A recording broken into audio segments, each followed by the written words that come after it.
오늘 우리가 읽은 이사야서의 소명 기사는 이 보통의 소명 기사와는 다르게 이사야서 6장에 위치하고 있습니다. 보통 이 선지서에서 소명 기사는 일반적으로 첫 장에 등장하는 것이 보통인데요. 유독 이사야의 소명 기사는 6장에 가서야 등장하고 있는 것이죠. 어떤 학자는 이 이사야의 소명이 첫 번째가 아닐 거라고 추측하기도 하고, 또 어떤 학자는 이사야서가 여러 사람에 의해 편집되는 과정에서 6장에 들어간 것이다 라고 말하기도 합니다. 하지만 그 전에 우리는 이사야의 이 소명 기사를 이사야서 전체의 흐름 속에서 좀 살펴볼 필요가 있습니다. 이사야서를 1장에서 11장까지 쭉 읽어보시면 보통 유다와 예루살렘의 죄악에 대한 고발, 그리고 그로 인한 하나님의 심판에 대한 경고, 그리고 구원과 회복, 그 심판이 끝난 후에 구원과 회복에 대한 그 예언들이 반복되어서 11장까지 나타납니다. 이사야는 이 예언의 메시지에 집중하기 위해서 자신의 소명기사 역시 이 반복되는 예언의 흐름 속에 배치시켰다라고 볼 수가 있겠습니다. 오늘 본문을 보시면 먼저 이사야가 부르심을 받은 때가 언제였는지를 알려주고 있죠. 1절에 보시면 그때가 바로 우시야 왕이 죽던 해다라고 나오고 있습니다. 우시야 왕은 유다 왕국의 제10대 왕이었습니다. 그는 16살에 왕이 되어서 무려 52년 동안 유다를 다스렸던 왕입니다. 처음 왕이 되었을 때는 그는 종교개혁도 단행하였고, 또 이방의 침입도 잘 막아내고, 또 다윗과 솔로몬 때처럼 유다 왕조의 황금기를 이루었던 왕이었습니다. 그러나 후반부로 갈수록 그는 점점 교만해졌고, 왕이 된 지 40년 되던 해에 그가 제사장을 대신하여 자신이 직접 성전에서 분향하려다가 저주를 받아 나병에 걸리고 말죠. 그리고 그의 아들 요담에게 섭정을 맡기고 죽을 때까지 별궁에서 지내게 됩니다. 우시야 왕이 죽은 해는 대략 주전 739년인데요.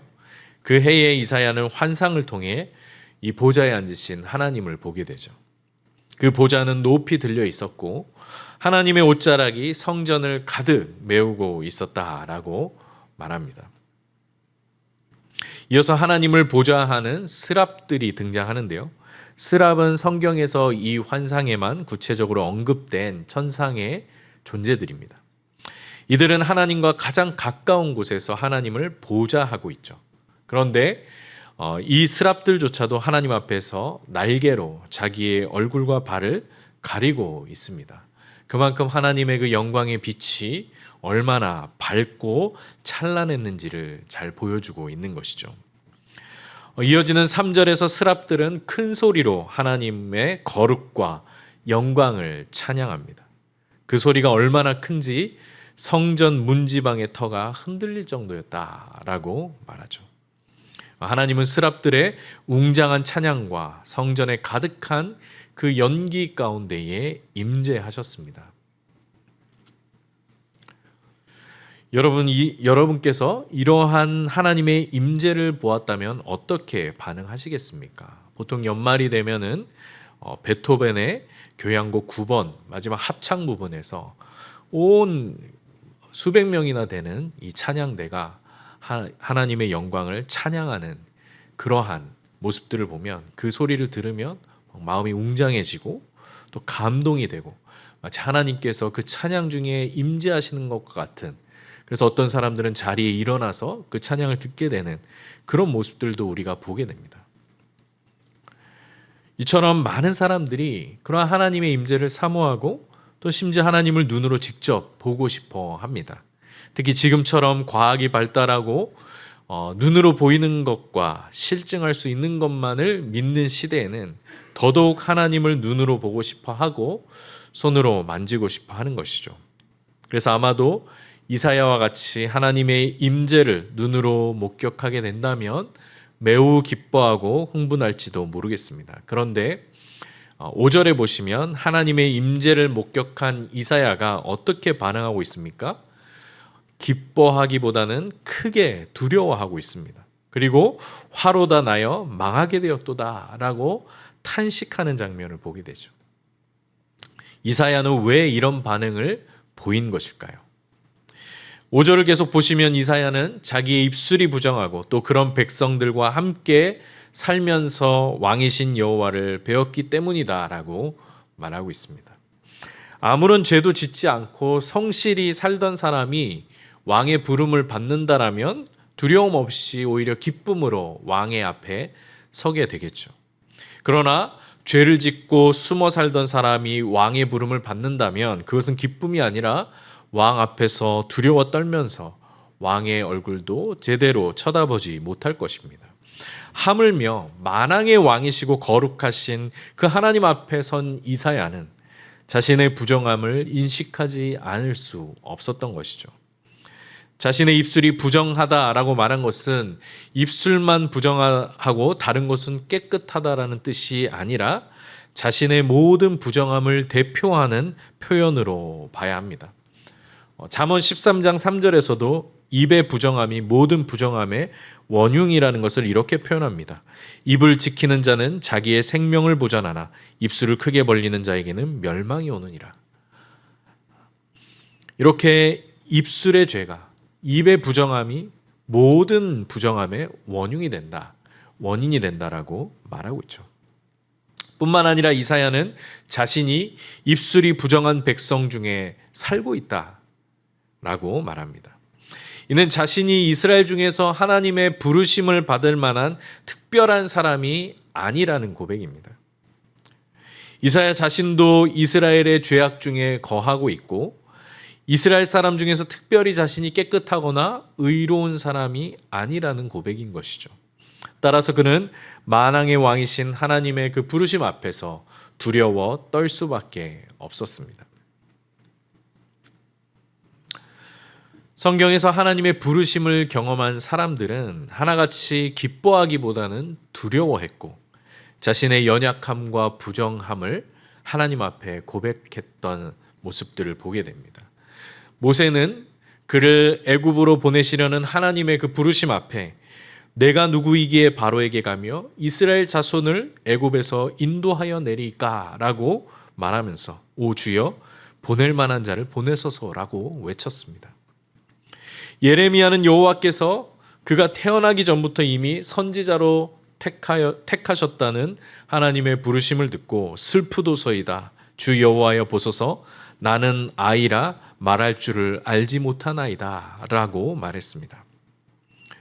그리고 베드로는 예수님께서 메시아이심을 깨닫는 즉시 주님 앞에 엎드려서 주여 나를 떠나소서 나는 죄인이로소이다 라고 외쳤습니다. 이것은 단순한 겸손의 표현일까요? 그보다는 하나님의 임재 앞에 자신의 실존을 깨닫고 하나님 앞에 엎드려 자신의 죄와 연약함과 부정함을 고백하는 모습이라고 볼 수가 있겠죠. 이사야도 하나님의 부르심 앞에 자신의 죄를 고백하며 두려워 떨 수밖에 없었습니다. 그런데 6절과 7절에 보시면 하나님 곁에 있던 스랍 중 하나가 제단의 숯을 들고 와서 이사야의 입술에 대고서 이것이 내 입에 닿았으니 내 악이 제하여졌고 내 죄가 사하여졌다라고 말합니다. 하나님은 연약한 사람을 부르시고 죄인들을 들어 쓰시는 분입니다. 우리가 하나님의 부르심을 감당할 만한 실력을 갖추고 있거나 우리가 특별히 깨끗해서 사용하는 것이 아니라는 말이죠. 우리가 부족하여도 부정하여도 또 죄인들 가운데 아무 구별 없이 세상 속에서 살고 있다 하여도 하나님은 우리를 부르셔서 우리의 부족함을 채우시고 우리의 약함을 강함으로 바꾸시며 우리의 부정함을 새롭게 하여 주십니다. 그러므로 하나님의 부르심 자체가 은혜이며 능력이며 구원인 것이죠. 바울도 고린도전서 1장 26절에서 29절에 이 부르심의 신비에 대하여 다음과 같이 고백합니다. 형제들아 너희를 부르심을 보라 육체를 따라 지혜로운 자가 많지 아니하며 능한 자가 많지 아니하며 문벌 좋은 자가 많지 아니하도다.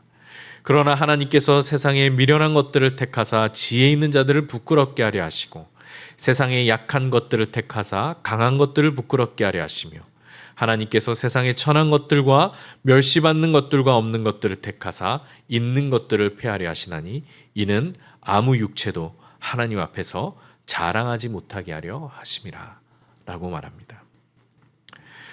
하나님께서 우리를 부르신 것은 우리가 특별한 자격을 갖추어서가 아니라는 말입니다. 하나님께서 도리어 약한 자와 가난한 자와 미련한 자와 멸시받는 자들을 부르셔서 이 세상의 강한 자, 가진 자, 그리고 똑똑한 자와 유명한 자들을 부끄럽게 하십니다. 어떻게 그렇게 하십니까? 부르심 받은 우리의 예배와 헌신, 그리고 우리의 삶을 통해 예수 그리스도가 드러나게 하시는 것이죠. 오늘 이 시간 우리의 예배와 헌신, 그리고 우리의 삶 속에 예수 그리스도가 드러나기를 간절히 구하시기 바랍니다.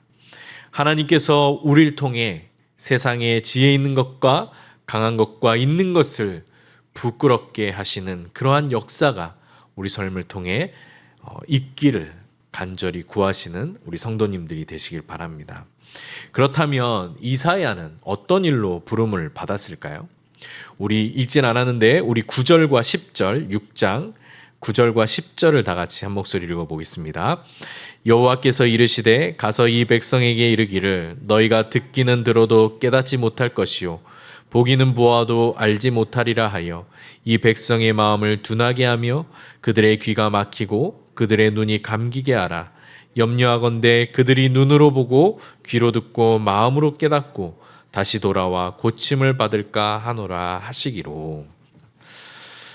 비록 이사야의 죄는 사함을 받았지만 이스라엘은 부정한 상태로 남아있게 될 것입니다. 이사야가 그들에게 가서 하나님의 말씀을 전해도 그들은 깨닫지 못할 것입니다. 심지어 하나님은 이사야를 통해 이스라엘 백성의 마음을 둔하게 하고 그들의 눈과 귀를 막으셔서 다시 돌아와 고침을 받지 못하게 할 것입니다. 여러분, 너무나 충격적인 말씀이 아니겠습니까? 이 말씀을 들은 이사야는 어떤 생각을 했을까요? 그렇다면 내가 이스라엘 백성에게 하나님의 말씀을 전할 필요가 있는가? 어차피 아무리 외쳐도 그들이 듣지 못하고 깨닫지도 못할 텐데 하나님은 왜 나를 그들에게 보내려 하시는가? 당연히 이런 질문들이 생기지 않았겠습니까? 앞에서 우리는 이사야의 소명 기사를 이사야서 전체, 특히 그 중에서도 1장에서 11장의 문맥 속에 살펴봐야 한다라고 했습니다. 이 문맥이 강조하고 있는 것은 바로 이스라엘은 하나님의 징계를 피할 수 없다라는 사실입니다. 그들의 죄악에 대한 하나님의 징계를 통해서만 이스라엘이 깨끗해질 수 있기 때문입니다. 따라서 하나님의 이 징계는 마치 더러워진 아이를 씻기는 부모의 심정으로 이루어지게 될 것입니다. 이사야서 1장 24절에서 26절은 이렇게 말하고 있습니다. 그러므로 주 만군의 여호와 이스라엘의 전능자가 말씀하시되 슬프다. 내가 장차 내 대적에게 보응하여 내 마음을 편하게 하겠고 내 원수에게 보복하리라. 내가 또 내 손을 내게 돌려 내 찌꺼기를 잿물로 씻듯이 녹여 청결하게 하며 내 혼잣물을 다 제하여 버리고 내가 내 재판관들을 처음과 같이 내 모사들을 본래와 같이 회복할 것이라. 그리한 후에야 내가 의의 성읍이라 신실한 고울이라 불리리라 하셨나니.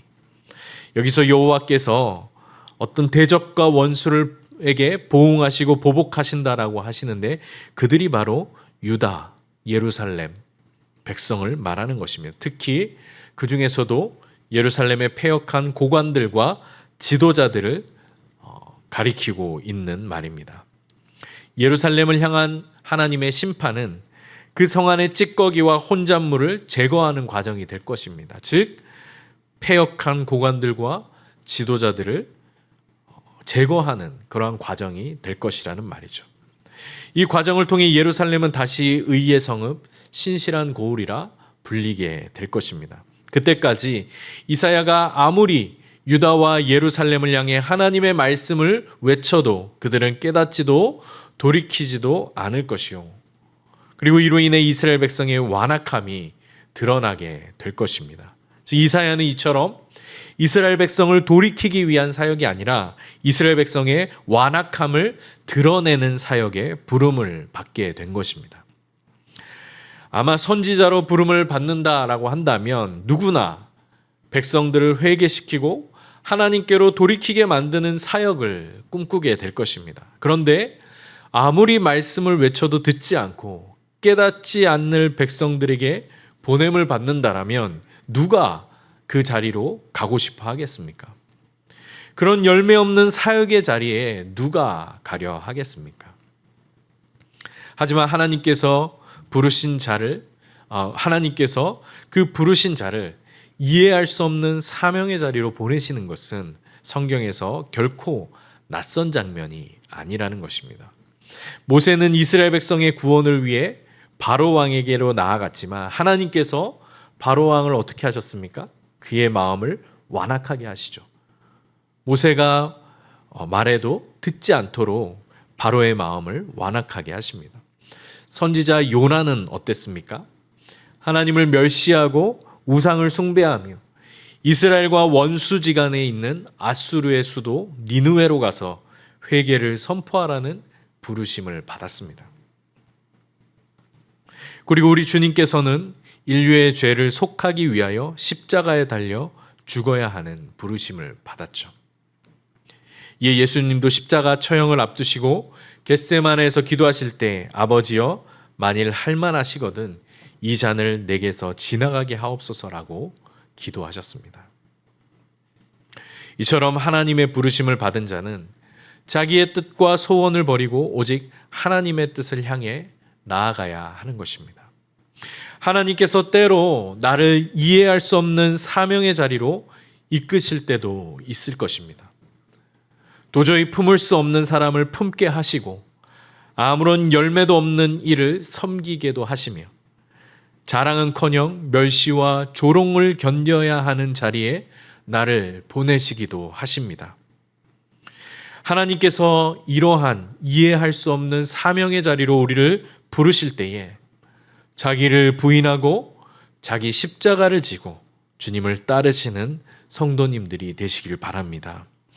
우리는 하나님의 부르심을 받은 자들입니다.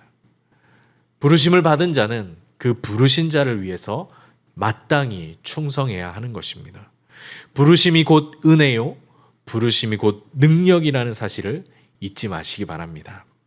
이 부르심이 우리를 어떠한 사명의 자리로 인도하시든 간에 순종하고 인내함으로 우리의 삶을 통해 예수 그리스도를 나타내시며 살아가시는 우리 성도님들이 되시길 바라겠습니다.